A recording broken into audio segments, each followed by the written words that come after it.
Pasión y muerte de Cristo desde el punto de vista médico. Dr. J. Alfonso Miranda Caraballo. Con la película La Pasión de Cristo ha surgido el interés en mucha gente sobre la realidad del sufrimiento y muerte de Jesús. Yo he visto la película y debo decir que, aunque se aproxima mucho a la realidad, esta supera con creces a la ficción en cuanto al grado de sufrimiento que experimentó Jesús.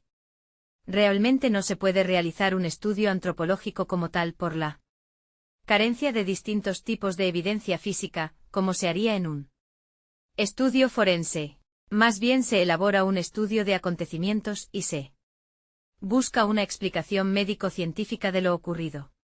La crucifixión, lat crux, crucis igual a cruz, figere igual a fijar, fue inventada por los persas entre 300-400 a.C.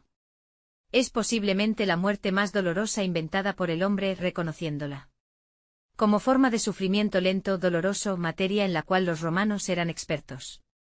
Este castigo era reservado para los esclavos, los extranjeros, los revolucionarios y para el más vil de criminales. Cicerón la definía como el castigo más cruel y abominable. Durante 18 horas, desde las 9 de la noche del jueves hasta las 3 de la tarde del viernes, la hora en que murió Jesús, sufrió múltiples agresiones físicas y mentales pensadas para causar una intensa agonía, debilitar a la víctima y acelerar la muerte en la cruz. En el huerto de Getsemaní. La pasión física de Jesús comienza en Getsemaní. Todos hemos leído que Jesús sudó sangre y muchos nos hemos preguntado por la veracidad de este hecho. Aunque es muy raro, el fenómeno del sudor de sangre es bien conocido por la ciencia médica. Es interesante que el médico del grupo, Lucas, sea el único que menciona este fenómeno. El sudar sangre, hematidrosis o hemohidrosis, se produce en condiciones excepcionales. Para provocarlo se necesita un debilitamiento físico, y se atribuye a estados muy altos de estrés. Esto provoca una presión muy alta y congestión de los vasos sanguíneos de la cara. La presión alta y la congestión provoca pequeñas hemorragias en los capilares de la membrana basal de la piel, y algunos de estos vasos sanguíneos se encuentran adyacentes a las glándulas sudoríparas. La sangre se mezcla con el sudor y brota por la piel. Esta es la primera pérdida de líquidos corporales que experimentó Jesús, aproximadamente de 150 a 200 ml. Todo lo anterior, estrés, pérdida sanguínea por la hematohidrosis, provoca en el cuerpo humano un aumento del metabolismo en su fase catabólica, consumo. Este mismo se refleja directamente en el consumo principal de carbohidratos, glucógeno. Esta reserva es muy pobre y se acaba pronto, por lo que se inicia un estado en el cual se consumen las proteínas del cuerpo y el catabolismo. En condiciones normales este mismo puede estimular la redistribución de líquido del espacio intracelular al extracelular. Es decir, que el paciente comienza a hincharse. La piel se hace más frágil y vulnerable a cualquier trauma. ¿Por qué tanto estrés? Jesús estaba sufriendo en agonía. No había escapatoria. Estaba escrito que el Mesías debía morir, y él lo sabía, y sabía todo lo que le iba a pasar. Iba a sufrir el mayor de los terrores. En este momento se siente traicionado. No olvidemos que aunque la visión de Judas que tenemos nosotros es la de un traidor y un suicida, alguien malo, para Jesús y los demás discípulos era uno más de los escogidos, abandonado por sus discípulos, pues ya predijo a Pedro que lo iba a negar 3 veces, e incluso iba a sentirse abandonado por Dios Padre. Así que no solamente era el dolor físico lo que atormentaba a Jesús provocándole la hematidrosis. Sabía el dolor que como hombre sufriría. Siendo Dios, él podría haber escapado. La lucha interna debería ser extremadamente traumática. Sin embargo, decidió escoger ir a la muerte en la cruz, y ser obediente al plan de salvación de la única forma en que se podía hacer: el arresto de Jesús. Después del arresto, durante la madrugada, llevaron a Jesús ante el Sanedrín y Caifás, el sumo sacerdote. Es aquí donde le causaron el primer trauma físico. Un soldado golpeó a Jesús en la cara, porque se quedó callado mientras Caifás lo interrogaba. Después, los guardianes del palacio le pusieron una venda en los ojos y burlándose de él, le preguntaron quién de ellos lo había golpeado, y le escupían y lo abofeteaban. Para entonces la cara de Jesús ya empezaba a ser irreconocible debido a la hinchazón y los hematomas por los golpes. Por la mañana Jesús golpeado, lleno de moratones, deshidratado y exhausto por una noche sin dormir, fue llevado desde Jerusalén hasta el pretorio de la fortaleza Antonia, el trono del procurador de Judea, Poncio Pilato. Estamos familiarizados, por supuesto, con las acciones de Pilato al intentar pasar su responsabilidad a Herodes Antipas, el tetrarca de Judea. Aparentemente Jesús no fue maltratado en las manos de Herodes, sino solamente devuelto a Pilato. Fue entonces, en respuesta a los gritos de la muchedumbre, que Pilato ordenó la libertad de Barrabás y condenó a Jesús a ser azotado. La flagelación. Hay mucho desacuerdo entre los estudiosos acerca de la práctica de flagelaciones como preámbulo a la crucifixión. La mayoría de los escritores romanos de este tiempo no las asocian. Muchos expertos en la materia creen que Pilato originalmente ordenó como castigo único que Jesús fuera flagelado, y que su condena a muerte por crucifixión fue solamente respuesta a la provocación de la muchedumbre, ya que como procurador no estaba defendiendo propiamente al César contra lo que dijera Jesús acerca de ser el rey de los judíos. Los preparativos para la flagelación se llevaron a cabo. Al preso se le despojó de sus ropas y le ataron las manos sobre la cabeza. Es dudoso que los romanos intentaran seguir las leyes judías con respecto a la flagelación. Los judíos tenían una ley antigua que prohibía más de 40 azotes. Los fariseos, que siempre fueron estrictos en asuntos de ley, insistieron en que solamente le dieran 39. En caso de perder uno en el conteo, estaban seguros de permanecer dentro de lo legal. El legionario romano dio un paso adelante con el látigo flagrum o flagellum en la mano. Era un látigo corto que consistía en muchas correas pesadas de cuero con 2 bolas pequeñas de plomo, piedras o huesos en las puntas de cada una. El látigo pesado fue lanzado con toda fuerza una y otra vez sobre los hombros, espalda y piernas de Jesús. Al principio, las correas pesadas cortaron la piel solamente. Después, mientras los golpes continuaban, cortaron más profundamente hasta el fino tejido subcutáneo, produciendo al principio un flujo de sangre de los vasos capilares y venas de la piel, y al final chorreó sangre arterial de los vasos de los músculos. La adrenalina es una hormona que se produce en la médula de la glándula suprarrenal en estas situaciones, estrés y dolor, y tiene varias acciones. La primera es una redistribución de líquido, hay una vasoconstricción en la piel y el tejido celular subcutáneo, sudoración profusa en la piel de la cara, hiperhidrosis y una vasodilatación en los músculos, lo cual nos hace ver la gran cantidad de sangre que en este momento manaba. Las bolas pequeñas de plomo produjeron primero moratones grandes y profundos que se abrieron con los golpes sucesivos y después la piel de la espalda se colgó en forma de largas tiras hasta que el área entera fue una masa irreconocible de tejido sangrante y desgarrado, donde se exponen músculos e incluso costillas. Cuando el centurión a cargo determina que el preso está cerca de la muerte, se detiene la flagelación. Los soldados tenían mucho cuidado de no puncionar un pulmón causando su colapso y acelerando la muerte y finalizando con la intensa y prolongada agonía. El sadismo de los soldados romanos ha sido objeto de muchas crónicas de historiadores de la época.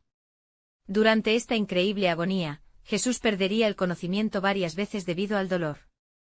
A Jesús, medio desmayado, lo desatan y se desploma sobre el pavimento de piedra, mojado en su propia sangre. Los soldados romanos ven con mofa que este judío provinciano proclame ser rey. Según un estudio publicado en abril de 1991 en el Journal of the Royal College of Physicians of London, Jesús de Nazaret fue llevado al pretorio para desempeñar el papel de juguete para las tropas, costumbre que solía permitirse una vez al año.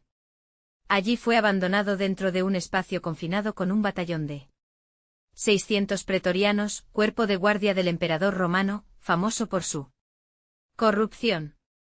Se sabe muy poco de lo que pasó entre aquellas paredes. Ponen una capa sobre los hombros y le colocan un palo en la mano, como cetro. Todavía necesitan de una corona para hacer completa su burla. En Asia y América a la planta de la foto se le conoce como corona de espinas de Cristo. Es una planta oriunda de Madagascar y se conocía en tiempos de Cristo. Un bulto pequeño de ramas flexibles cubiertas con espinas largas, normalmente usadas como leña, trenzado en forma de corona, se le incrusta en el cuero cabelludo. Otra vez hay un sangrado abundante. El cuero cabelludo es una de las áreas más vascularizadas del cuerpo. La corona, al parecer, no tenía la forma clásica que estamos acostumbrados a ver representada. Tenía forma de guirnalda o capacete. Un fresco existente en las catacumbas de Prestato de la mitad del siglo II representa la corona en forma de capacete. Después de burlarse de él y de pegarle en la cara, los soldados tomaron el palo y le pegaron detrás de la cabeza, incrustándole más profundamente las espinas en el cuero cabelludo. Finalmente se cansaron de su juego sádico y le quitaron la capa de la espalda, que ya se había adherido a los coágulos de sangre y al suero de las heridas. El quitarle la capa le causó grandes dolores, casi como si lo hubieran flagelado otra vez. Las heridas sangraron copiosamente. De nuevo, hagamos un pequeño paréntesis para explicar los efectos fisiológicos de la pérdida de sangre. Supongamos que Jesús era de corpulencia y peso medio, unos 70 kilogramos y 1,75 metros de estatura. Es decir que su volumen circulante debió de ser aproximadamente entre 4,5 y 5,5 litros. Hasta ahora habría perdido de 10 al 12% del total de su sangre. A esto hay que añadirle los efectos fisiológicos del estrés y el ayuno y de la falta de sueño. En este momento podríamos decir que se encuentra en la clase y del shock hipovolémico. Aparte debemos descontar las pérdidas insensibles que posiblemente haya tenido hasta esta parte de la pasión. La vía dolorosa. Los romanos aprendieron la práctica de la crucifixión de los cartagineses y, como casi todo lo que hacían, rápidamente desarrollaron un alto nivel de eficiencia y habilidad en llevarla a cabo. Varios autores en la literatura clásica hacen mención de la crucifixión. Los romanos incluyeron algunas modificaciones. La parte vertical de la cruz, o stipes, tenía un brazo atravesado a unos 30 a 60 centímetros de la parte alta, llamado patibulum. Esta es la forma en que se representa la cruz clásicamente, y que posteriormente se llamó cruz latina. No obstante, la forma más común y la usada en épocas de Jesús es la llamada cruz tau, que tiene forma de la letra griega tau o de la T mayúscula nuestra. En este tipo de cruz el patibulum se colocaba en una ranura arriba del stipes. Hay muchas evidencias arqueológicas de la época que apuntan a que esta era probablemente la cruz en que murió Jesús. Los soldados romanos le pusieron las ropas de nuevo. Cogieron el patibulum y se lo colocaron sobre los hombros descarnados y le amarraron los brazos. Para entonces Jesús tenía unos dolores acuciantes, estaba deshidratado, exhausto físicamente por la noche sin dormir y los tormentos sufridos, además de mental y espiritualmente. Fue en procesión, seguramente, con los dos ladrones a través de la vía dolorosa.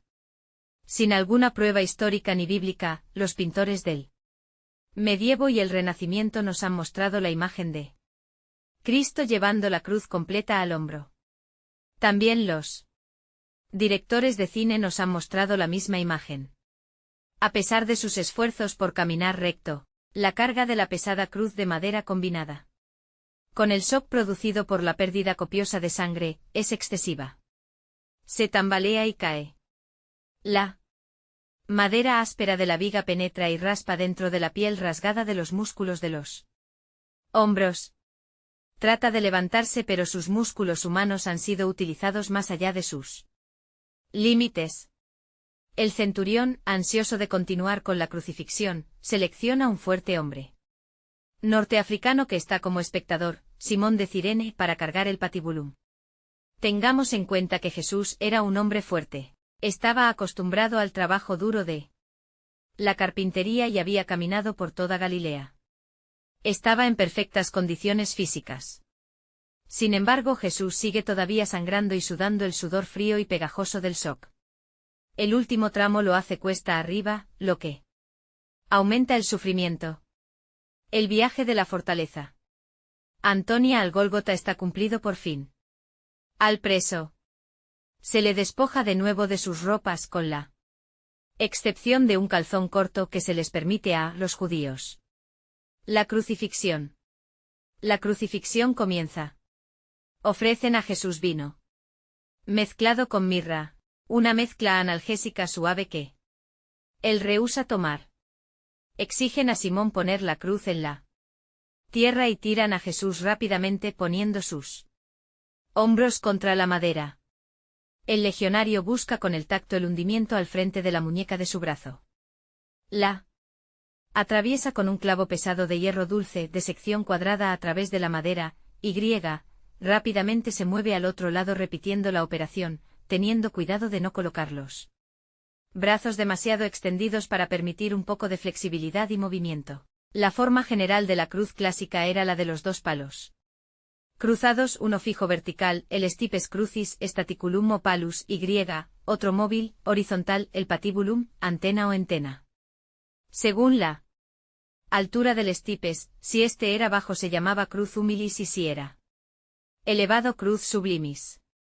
La cruz sublimis estaba reservada para altos personajes y reos singulares. Con la altura de la cruz se quería evidenciar a la persona condenada y que sirviera de ejemplo y de escarmiento para los demás. Para unos, los ladrones fueron clavados en una crux humilis y Jesús en una crux sublimis. Se ha calculado el peso en total unos 100 kilos aproximadamente, 33 para el palo transversal y 67 para el vertical. El subpedaneum es un trozo de madera que se usaba para clavar los pies. No es lógico pensar que existiese en la cruz de Cristo ya que éste no aparece hasta el siglo IV.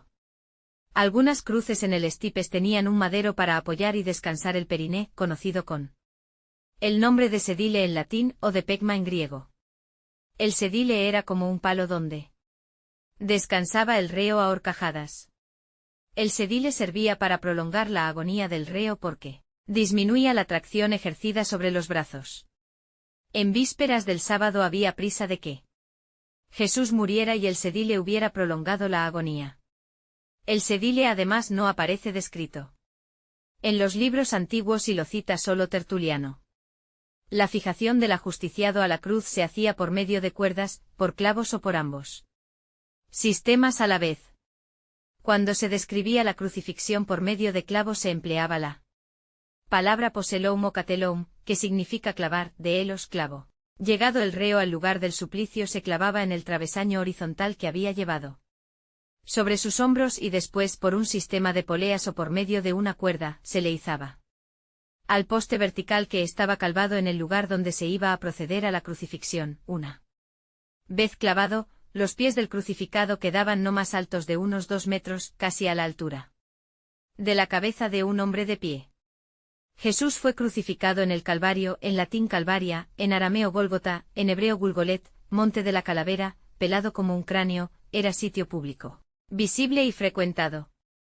En la misma cruz se colocaba el titulus o tablilla, escrito con el delito del reo, título que durante el recorrido desde el tribunal llevaba un soldado, pregonero o el mismo reo colgado al cuello. El titulum se clavaba después en el stipes. Los evangelistas no describen detalles de la crucifixión, primero por ser conocida en su época, segundo, no eran los evangelistas ni narradores ni historiadores de detalles sino que, inspirados, transmitieron un mensaje, el evangelio. Después, los hombres fabricarían el andamiaje de sus conjeturas, porque el tema siempre será apasionante. El traumatismo del clavo es doble, es decir, unas lesiones son causas directas debidas al clavo en sí y otras indirectas motivadas por los clavos y el peso del cuerpo suspendido. Vamos a suponer que Jesucristo fue clavado con la cruz en el suelo. Las manos se clavaron al palo. horizontal y los pies en el vertical y después fue ascendido. Un clavo provoca al penetrar en la piel un tipo de lesiones concretas pues, de punta Roma, da lugar a lesiones contusivas no de corte limpio introduciéndose por la irregularidad de los bordes como una sierra que al pasar desgarra arterias, tendones, nervios, aponeurosis, músculos, provocando fuertes dolores y hemorragia. Estas heridas, según los médicos legistas, reproducen la estructura del agente vulnerante, redondeado, triangulares o cuadrangulares y el orificio de entrada por estallido de la piel es mayor que el de salida.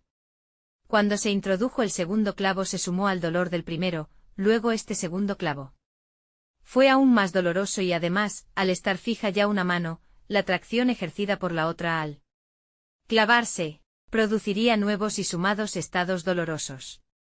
La fuerza para traspasar la mano, que debió ser grande, repercutiría, a su vez, en todo el cuerpo. Si Jesucristo, como suponemos, fue clavado en el suelo, al levantarlo, todo el organismo tuvo que sufrir una intensa trepidación al entrar la cruz en el agujero. El dolor de las heridas provocadas por el clavo abarcaría toda la gama y todos los tipos de dolores descritos, fulgurantes, lacinantes, tenebrantes, contusivos, gravativos, tensivos, constrictivos, pulsátiles que padeció Jesús. Para que un clavo traspase ambos pies hace falta que las rodillas se flexionen para presentar las plantas sobre la superficie del madero. Surge otro punto polémico. Corrientemente se piensa, y así se ha representado con más frecuencia, que los clavos atravesaron ambas manos por la palma. Esto parece venir del profeta David, han perforado mis manos. Igual sentido aunque distinta significación, tiene la frase de Jesús a Tomás, mira mis manos.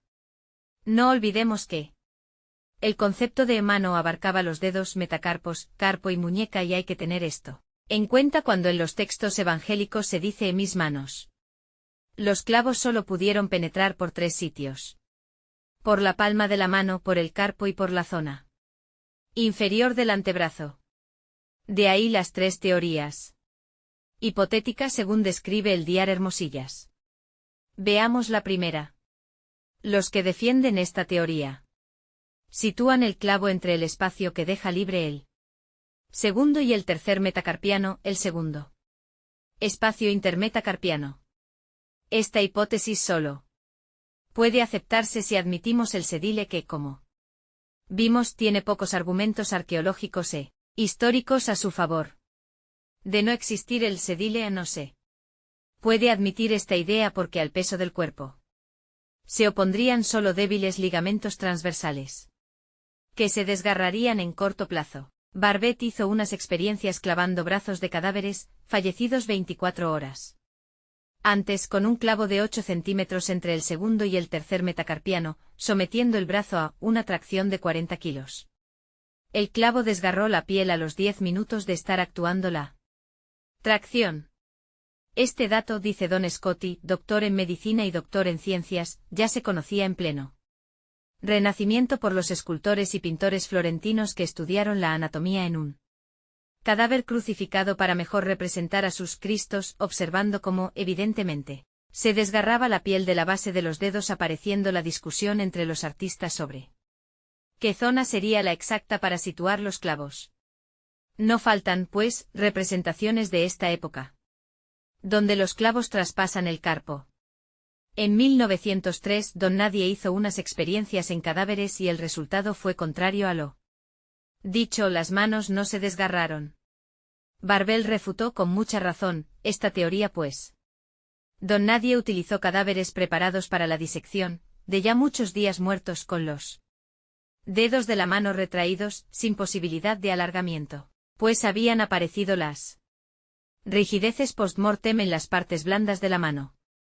Barbet dice que en el carpo, entre el hueso grande, el semilunar, el piramidal y el ganchoso, existe un espacio libre llamado el espacio de Destot a través del cual se introdujeron los clavos. Este espacio no es constante y solo aparece en un número reducido de casos y cuando existe, es pequeño y virtual, sin poder clavar a su través sin romper un hueso, según la profecía. Barbet defiende su teoría a ultranza y hace sus experiencias introduciendo un clavo por él. Espacio de Destot. Técnica que considera fácil pero que exige, por lo limitado y exacto del espacio, un virtuosismo en los verdugos que no parece corresponder a la realidad. Para que el clavo se canalice por el espacio de Destot, hace falta introducirlo con una exacta precisión. Además de oblicuarlo de forma que la punta se dirija hacia el codo y la cabeza hacia los dedos. Y en la mitad del recorrido hay que imprimir al clavo una ligera variación para no encontrar resistencia. En colaboración con el doctor Ramírez Ollero, el doctor Hermosillas procedió a clavar la mano de un cadáver por el espacio intermetacarpiano del segundo y tercero, otro clavo por el pretendido espacio de Destot y otro por la articulación radiocubital inferior. Mediante control radiográfico pudo demostrar que solo el primer clavo y el tercero pasaron sin dañar la arquitectura ósea, no así el clavo colocado a través del carpo.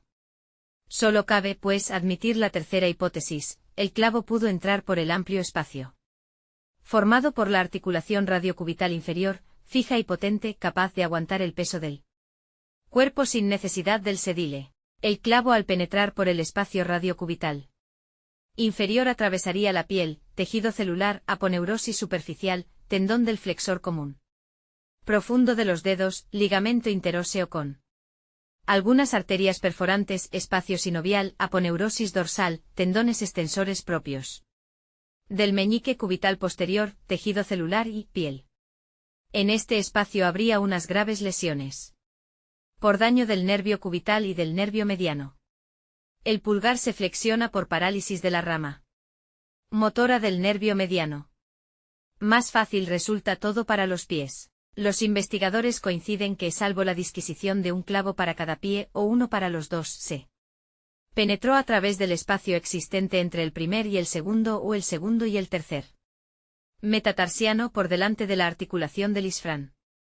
Al admitir la no existencia del sedile, un clavo atrapó ambos pies. Para poder llevar a cabo esto hay que flexionar las rodillas unos centésimo vigésimo aproximadamente. Y el tobillo y caderas unos centésimo quincuagésimo. Nunca los clavos en los pies pueden situarse en el tarso, pues además de no existir espacio libre daría lugar a fractura de huesos pequeños y compactos. La víctima ahora está crucificada mientras lentamente desfallece, sintiendo más peso en las muñecas.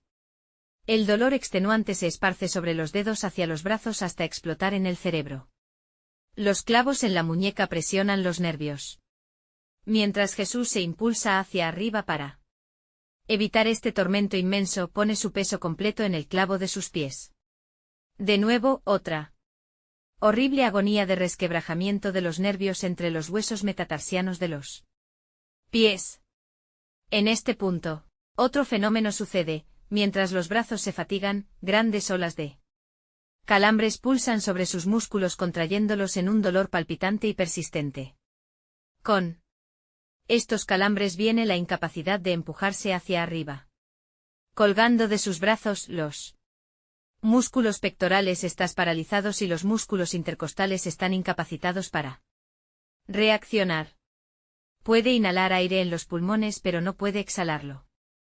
Jesús lucha para levantarse y obtener por lo menos una respiración leve. Finalmente se acumula dióxido de carbono en los pulmones y en las vías sanguíneas. Los calambres disminuyen parcialmente. Espasmódicamente se empuja hacia arriba para inhalar el vital oxígeno. Es indudable que fue durante este tiempo cuando Jesús dijo las 7 frases cortas que han quedado escritas. La primera, mirando hacia abajo a los soldados romanos echando suerte por su capa sin costura: Padre, perdónalos porque no saben lo que hacen. La segunda, al ladrón arrepentido: hoy estarás conmigo en el paraíso. La tercera, mirando al joven Juan angustiado y dolido: su apóstol amado, he ahí a tu madre, y mirando a María, su madre: mujer, ahí tienes a tu hijo. El cuarto grito proviene del comienzo del Salmo 22. Dios mío, ¿por qué me has abandonado? Este salmo es uno de los textos mesiánicos y proféticos del Antiguo Testamento. Horas de dolor sin límite, ciclos de calambres que le retuercen las coyunturas y asfixia parcial. intermitente mientras el tejido fino de su espalda se desgarra contra la cruz áspera. Empieza. Entonces otra agonía, un dolor profundo e intenso en el pecho cuando el pericardio se llena lentamente de líquido y comprime al corazón. Recordemos de nuevo el Salmo 22, versículo 14: Soy como agua que se derrama, mis huesos estás dislocados. Mi corazón es como cera que se derrite dentro de mí. Ahora casi todo está terminado. La pérdida del fluido de los tejidos finos ha alcanzado un nivel crítico y el corazón comprimido está luchando para bombear sangre pesada y espesa dentro del tejido fino. Los pulmones torturados están haciendo un esfuerzo frenético para obtener dosis pequeñas de aire. El tejido fino deshidratado manda otra tormenta de estímulos al cerebro. Jesús da su quinto grito: tengo sed. En el Salmo 10 y 15 leemos: tengo la boca seca como una teja, tengo la lengua pegada al paladar. Me has hundido hasta el polvo de la muerte. Un hisopo empapado en posca, el vino agrio y barato que es la bebida común de los legionarios romanos es acercado a sus labios. Aparentemente no toma nada del líquido. El cuerpo de Jesús ahora se extingue y puede sentir el escalofrío de la muerte correr por sus entrañas. Ante esta situación, salen sus sextas palabras, posiblemente no más que un murmullo agonizante en Juan 7 y 30, todo está cumplido. Su misión de redención se ha completado. Por fin puede dejar que su cuerpo muera. Con él. Último aliento de fuerza, de nuevo presiona sus pies desgarrados contra el clavo, enderezando sus piernas. Jesús toma una respiración más profunda y emite su séptimo y último grito. Padre, en tus manos encomiendo mi espíritu. Lo que sigue ya es conocido. Para que el día de reposo no fuera profanado, los judíos pidieron que los hombres condenados se bajaran de las cruces. La manera común de terminar una crucifixión era la crucifractura al rompimiento de los huesos de las piernas. Eso prevenía que la víctima se empujase hacia arriba, pues la tensión no podía ser aliviada en los músculos del pecho y producía una asfixia rápida. Las piernas de los dos ladrones fueron rotas, pero cuando llegaron a Jesús, vieron que no era necesario hacerlo con él. Aparentemente para estar seguro de su muerte, el legionario clavó su lanza en el quinto espacio intercostal y llegó hasta el pericardio, la envoltura externa del corazón. La lanzada era el golpe de gracia que servía para acelerar y atestiguar la muerte de un crucificado. El centurión no intentó acelerar la muerte de Jesús, sino atestiguarla, introduciendo la lanza en el costado. En los evangelios no se especifica en qué lado tuvo lugar, si en el derecho o en el izquierdo. Aunque en la versión etíope en los evangelios apócrifos se dice que la lanzada fue en el lado derecho. Hable que proviniera de la aurícula derecha, junto con la sangre de la vena cava superior e inferior, que del ventrículo izquierdo con su gruesa pared y contraído. En Juan 7 y 34 dice: y al momento salió sangre y agua. El escepticismo a la hora de aceptar la descripción de Juan surge de la dificultad de explicar con certeza médica el flujo de sangre y agua. Parte de esta dificultad viene por tomar al pie de la letra el versículo, suponer que primero venía la sangre y después el agua. No obstante, en griego clásico el orden de las palabras denotaba prominencia y no necesariamente orden secuencial. Por consiguiente, parece probable que Juan estuviera enfatizando la prominencia de la sangre en vez de su aparición precediendo al agua. El agua probablemente representa fluido seroso tanto pleural como pericárdico, y hubiera precedido al flujo de sangre y hubiera sido menor en volumen que el de la sangre. Quizá en el estado de hipovolemia e insuficiencia cardíaca inminente, se habían empezado a desarrollar derrames pleurales y pericárdicos que hubieran ocasionado el volumen de agua aparente. La sangre, por el contrario, pudiera haber provenido, como ya se ha dicho, de la aurícula o el ventrículo derecho, e incluso de un hemopericardio ocasionado por una rotura del miocardio. La muerte de Jesús tras solamente entre 3 y 6 horas sorprendió incluso a Poncio Pilato. El hecho de que Jesús gritara a gran voz y después inclinara su cabeza y muriera sugiere la posibilidad de un evento terminal catastrófico. Una explicación pudiera ser que Jesús muriera de una rotura cardíaca tras el martirio de los azotes y la crucifixión, asociado a la hipovolemia y a un estado de coagulación alterada. Se pudieran haber formado unas vegetaciones trombóticas friables y no de origen infeccioso en las válvulas aórtica o mitral. Estas vegetaciones se podrían haber desprendido, impactándose en la circulación coronaria, causando un infarto agudo de miocardio transmural. La rotura del ventrículo izquierdo puede ocurrir en las primeras horas siguientes a un infarto masivo. Otra explicación sería que la muerte de Jesús se aceleró simplemente por el intenso cansancio y la severidad de los azotes con la gran pérdida de sangre y un estado de presoc. El hecho de que no pudiera cargar con el patibulum apoya esta interpretación. La causa real de la muerte de Jesús, al igual que la de otras víctimas de la cruz, pudiera haber sido multifactorial y relacionada primeramente al shock hipovolémico, asfixia por cansancio y, quizá, insuficiencia cardíaca aguda. Una arritmia cardíaca fatal puede haber sido la responsable del evento catastrófico terminal. Por lo tanto, parece que sigue sin confirmarse si Jesús murió por una rotura cardíaca o por un fallo cardiorrespiratorio. Lo que sí es evidente es que Jesús murió en la cruz, y lo hizo por todos nosotros. De tal manera amó Dios al mundo que ha dado a su Hijo unigénito, para que todo aquel que en él cree no se pierda, sino que tenga vida eterna. Juan 3:16.